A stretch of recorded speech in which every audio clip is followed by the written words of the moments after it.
Dear students, Allama Iqbal Open University, course code 248, Mathematics. जी dear student, chapter number 1 का मुताला हमारे पास जारी है। और आज के लेक्चर के अंदर हम जो है वो मिसाल नंबर 1 और मिसाल नंबर 2 जो कि पेज नंबर 23 और 24 के ऊपर मौजूद है उसको हम सॉल्व करेंगे। तो आइए हम अपने क्वेश्चन की तरफ बढ़ते हैं। पहला है मिसाल नंबर 1 है कि 8 का जज़र ज़रब 2 के जज़र कहता है, इसको आपने मुख्तसर करना है। 8 का जज़र इंटू 2 का जज़र, इसको आपने मुख्तसर करना है। ठीक है, हमने क्या करना है, 8 का जज़र 2 के जज़र को देखें, ये दो रकमें क्या हो रही हैं हमारे पास, हम इसको यहाँ लिख लेते हैं।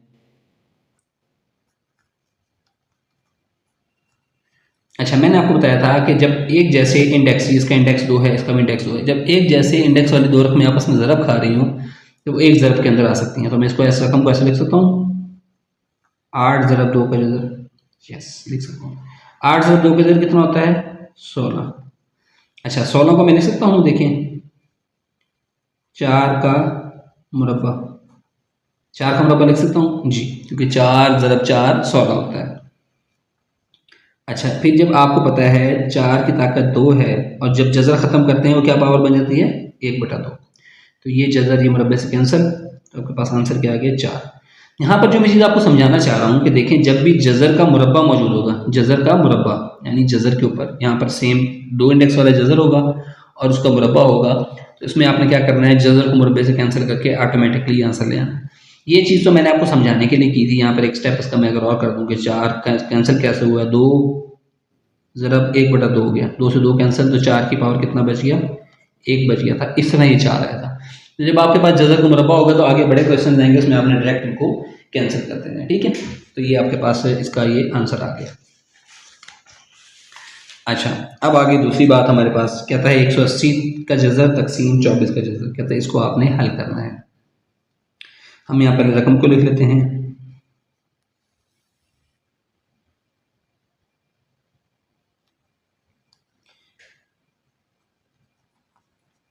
180 का जज़र तकसीम 24 का जज़र। तकसीम का क्या मतलब होता है, 100 का जज़र यानी रकम तकसीम होगी।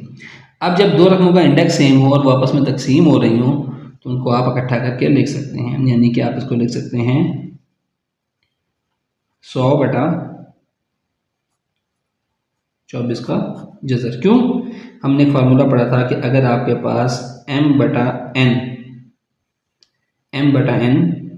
यानी m का जज़र ज़्यादा हो, n का जज़र ज़्यादा हो, तो ये बराबर होता है m/n का इकट्ठा जज़र भी लिखा जा सकता है। ठीक है, ये आपको समझाने के लिए यहाँ पर फार्मूला मैंने इसमें एडजस्ट कर दिया है।